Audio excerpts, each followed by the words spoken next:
بسم الله الرحمن الرحيم ياسين والقرآن الحكيم إنك لمن المرسلين على صراط مستقيم تنزيل العزيز الرحيم لتنذر قوما ما أنذر آباؤهم فهم غافلون لقد حق القول على أكثرهم فهم لا يؤمنون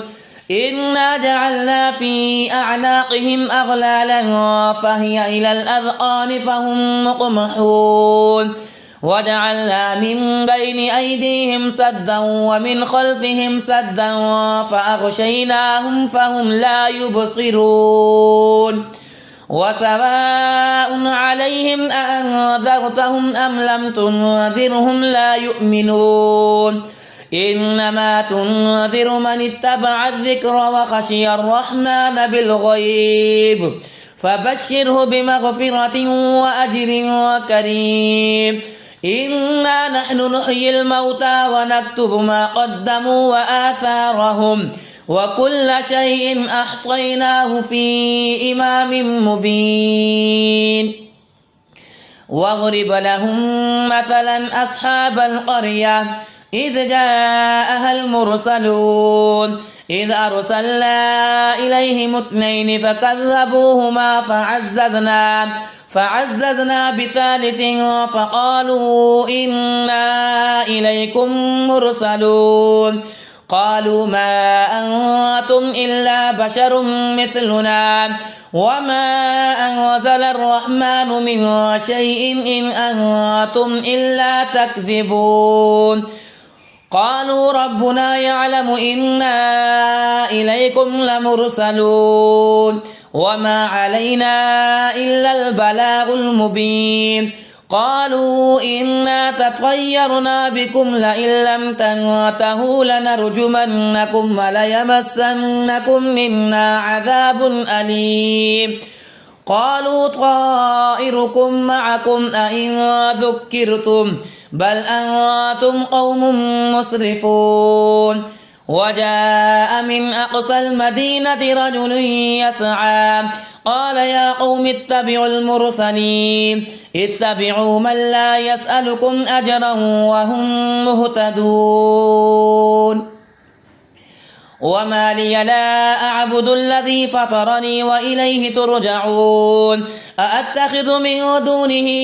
آلهة إن يردني الرحمن بذر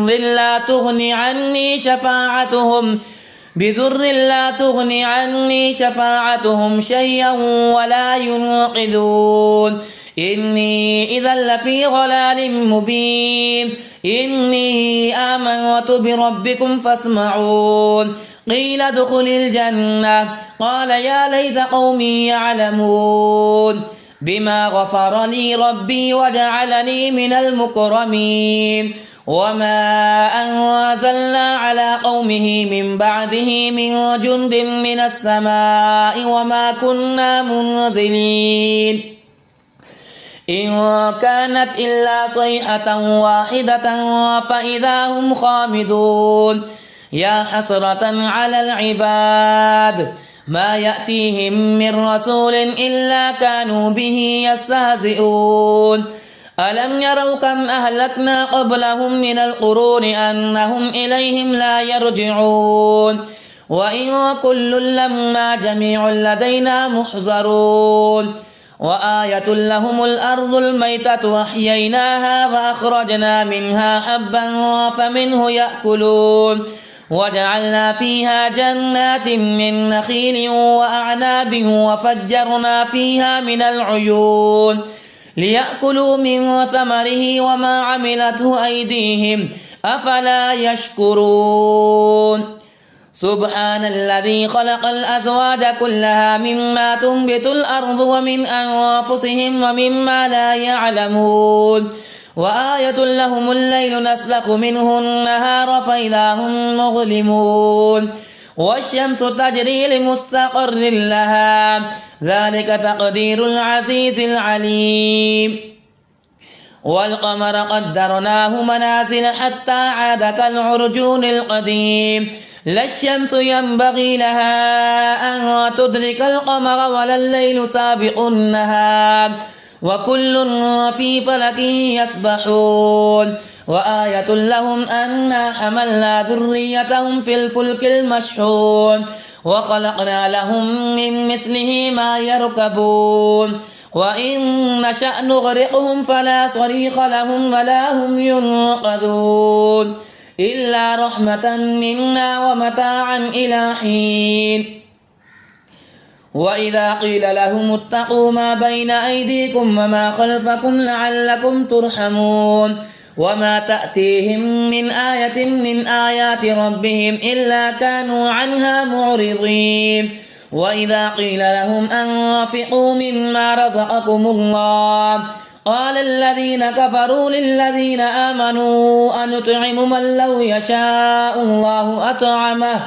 إن أنتم إلا في ضلال مبين ويقولون متى هذا الوعد إن كنتم صادقين ما ينظرون إلا صيحة واحدة تأخذهم وهم يخصمون فلا يستطيعون توصية ولا إلى أهلهم يرجعون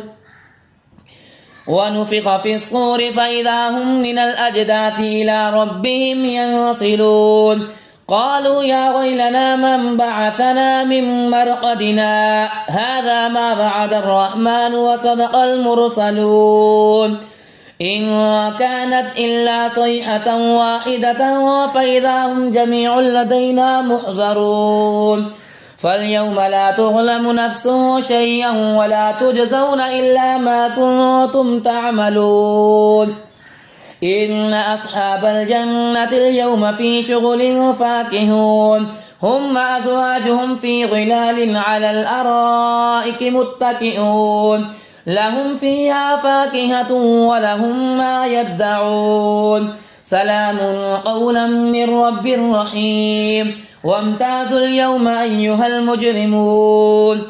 ألم أعهد إليكم يا بني آدم ألا تعبدوا الشيطان إنه لكم عدو مبين وأن اعبدوني هذا صراط مستقيم ولقد أضل منكم جبلا كثيرا أفلم تكونوا تعقلون هذه جهنم التي كنتم توعدون اصلوها اليوم بما كنتم تكفرون اليوم نختم على أفواههم وتكلمنا أيديهم وتشهد أرجلهم بما كانوا يكسبون ولو نشاء لطمسنا على أعينهم فاستبقوا الصراط فأنى يبصرون ولو نشاء لمسخناهم على مكانتهم فما استطاعوا مضيا ولا يرجعون ومن نعمره ننكسه في الخلق أفلا يعقلون وما علمناه الشعر وما ينبغي له إن هو إلا ذكر وقرآن مبين لينذر من كان حيا ويحق القول على الكافرين أولم يروا أنا خلقنا لهم مما عملت أيدينا أنعاما فهم لها مالكون وذللناها لهم فمنها ركوبهم ومنها يأكلون ولهم فيها منافع ومشارب أفلا يشكرون واتخذوا من دون الله آلهة لعلهم ينصرون لا يستطيعون نصرهم وهم لهم جند محضرون فلا يحزنك قولهم إنا نعلم ما يسرون وما يعلنون أولم ير الإنسان أنا خلقناه من نطفة فإذا هو خصيم مبين وضرب لنا مثلا ونسي خلقه قال من يحيي العظام وهي رميم قل يحييها الذي أنشأها أول مرة وهو بكل خلق عليم الذي جعل لكم من الشجر الأخضر نارا فإذا أنتم منه توقدون أوليس الذي خلق السماوات والأرض بقادر على أن يخلق مثلهم بلى وهو الخلاق العليم إنما أمره إذا أراد شيئا أن يقول له كن فيكون فسبحان الذي بيده ملكوت كل شيء وإليه ترجعون.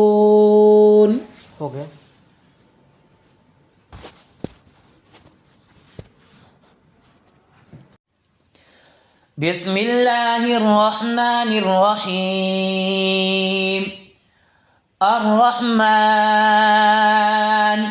علم القرآن خلق الإنسان علمه البيان الشمس والقمر بحسبان والنجم والشجر يسجدان والسماء رفعها ووضع الميزان ألا تطغوا في الميزان وأقيموا الوزن بالقسط ولا تخسروا الميزان والأرض وضعها للأنام فيها فاكهة والنخل ذات الأكمام والحب ذو العصف والريحان فبأي آلاء ربكما تكذبان خلق الإنسان من صلصال كالفخار وخلق الجان من مارج من نار فبأي آلاء ربكما تكذبان رب المشرقين ورب المغربين فبأي آلاء ربكما تكذبان مرج البحرين يلتقيان بينهما برزخ لا يبغيان فبأي آلاء ربكما تكذبان يخرج منهما اللؤلؤ والمرجان فبأي آلاء ربكما تكذبان وله الجوار المنشآت في البحر كالأعلام فبأي آلاء ربكما تكذبان كل من عليها فان ويبقى وجه ربك ذو الجلال والإكرام فبأي آلاء ربكما تكذبان يسأله من في السماوات والأرض كل يوم هو في شأن فبأي آلاء ربكما تكذبان سنفرغ لكم أيها الثقلان فبأي آلاء ربكما تكذبان يا معشر الجن والإنس إن استطعتم أن تنفذوا من أقطار السماوات والأرض فانفذوا لا تنفذون إلا بسلطان فبأي آلاء ربكما تكذبان يرسل عليكما شواظ من نار ونحاس فلا تنتصران فبأي آلاء ربكما تكذبان فإذا انشقت السماء فكانت وردة كالدهان فبأي آلاء ربكما تكذبان فيومئذ لا يسأل عن ذنبه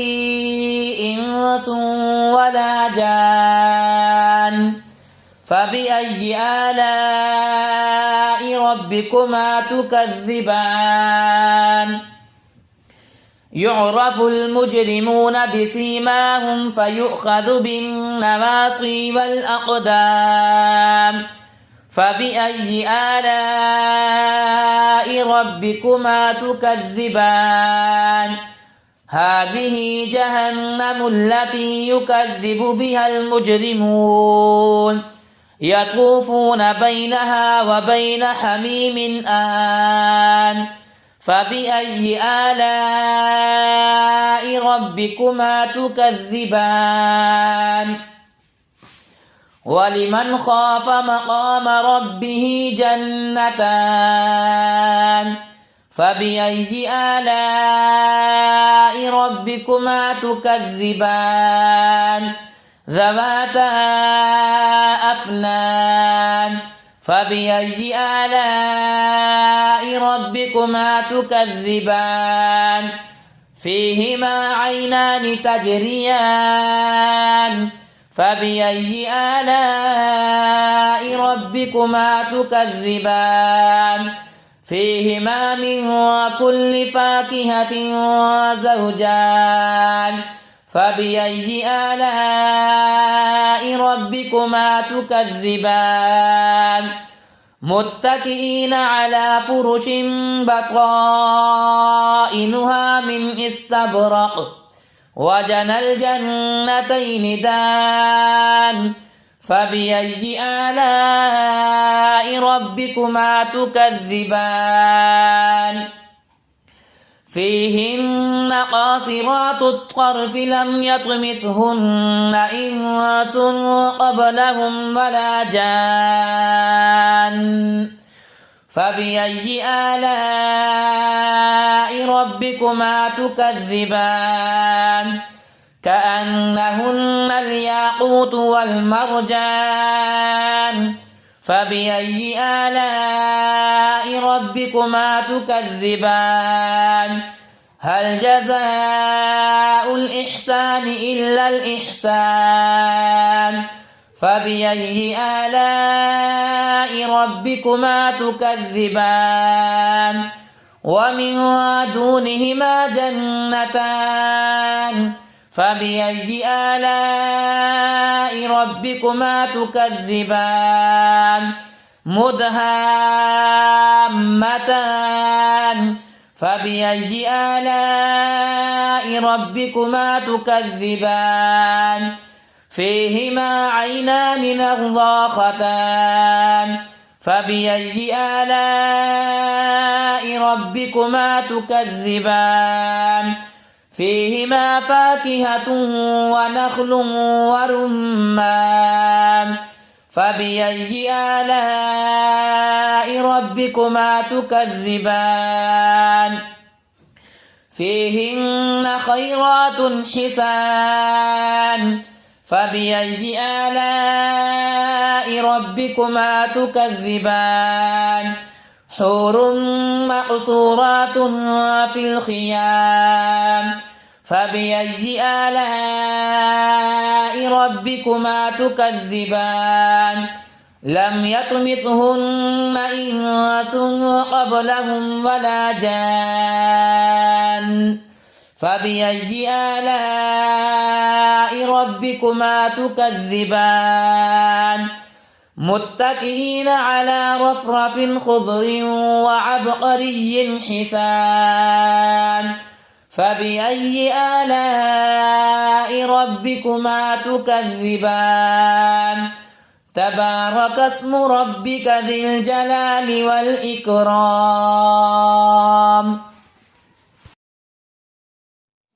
أعوذ بالله من الشيطان الرجيم. بسم الله الرحمن الرحيم. يسبح لله ما في السماوات وما في الأرض، له الملك وله الحمد وهو على كل شيء قدير. هو الذي خلقكم فمنكم كافر ومنكم مؤمن،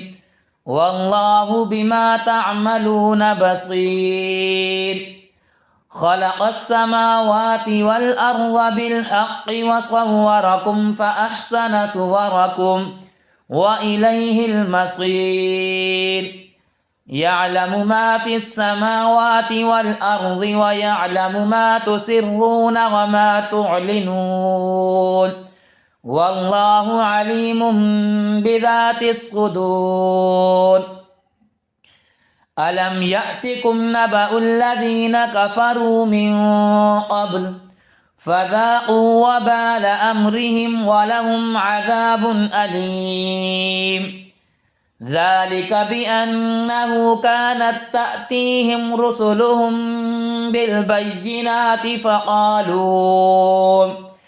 بالبينات فقالوا أبشر يهدوننا، فكفروا وتولوا واستغنى الله، والله غني حميد. زعم الذين كفروا أن لن يبعثوا، قل بلى وربي لتبعثن ثم لتنبؤن بما عملتم وذلك على الله يسير. فآمنوا بالله ورسوله والنور الذي أنزلنا، والله بما تعملون خبير. يوم يجمعكم ليوم الجمع ذلك يوم التغابن، ومن يؤمن بالله ويعمل صالحا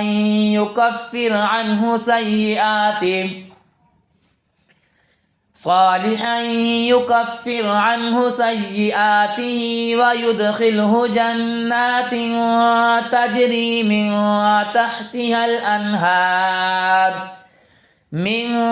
تحتها الأنهار خالدين فيها أبدا، ذلك الفوز العظيم. والذين كفروا وكذبوا بآياتنا أولئك أصحاب النار خالدين فيها وبئس المصير.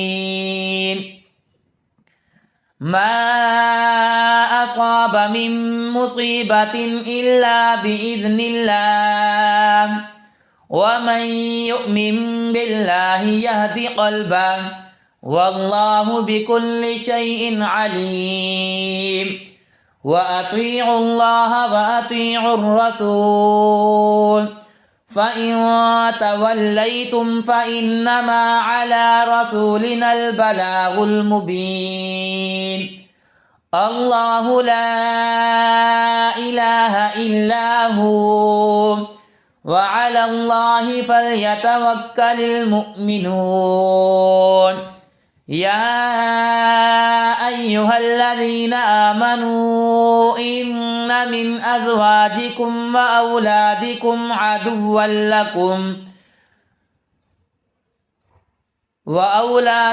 عدوا لكم فاحذروهم، وإن تعفوا وتصفحوا فتغفروا فإن الله غفور رحيم. إنما أموالكم وأولادكم فتنة، والله عنده أجر عظيم. فاتقوا الله ما استطعتم واسمعوا وأطيعوا وأنفقوا خيرا لأنفسكم، ومن يوق شح نفسه فأولئك هم المفلحون إن تقرضوا الله قرضا حسنا يضاعفه لكم ويغفر لكم والله شكور حليم عالم الغيب والشهادة العزيز الحكيم. أعوذ بالله من الشيطان الرجيم. بسم الله الرحمن الرحيم. يا أيها المزمل قم الليل إلا قليلا نصفه أو انقص منه قليلا أو زد عليه ورتل القرآن ترتيلا إنا سنلقي عليك قولا ثقيلا إن ناشئة الليل هي أشد وطئا وأقوم قيلا إن لك في النهار سبحا طويلا واذكر اسم ربك وتبتل إليه تبتيلا رب المشرق والمغرب لا إله إلا هو فاتخذه وكيلا واصبر على ما يقولون واهجرهم هجرا جميلا وذرني والمكذبين أولي النعمة ومهلهم قليلا إن لدينا أنكالا وجحيما وطعاما ذا غصة وعذابا أليما يوم ترجف الأرض والجبال وكانت الجبال كثيبا مهيلا إنا أرسلنا إليكم رسولا شاهدا عليكم كما أرسلنا إلى فرعون رسولا فعصى فرعون الرسول فأخذناه أخذه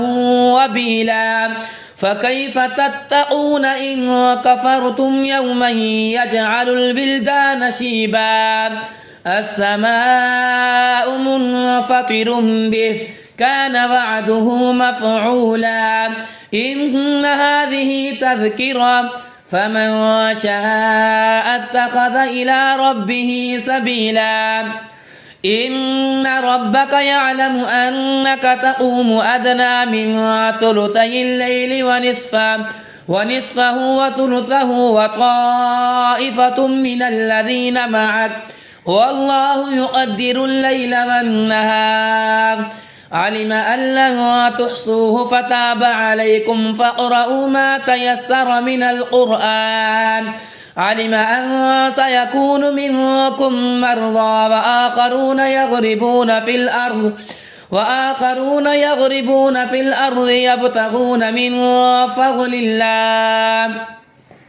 وآخرون يقاتلون في سبيل الله فاقرؤوا ما تيسر منه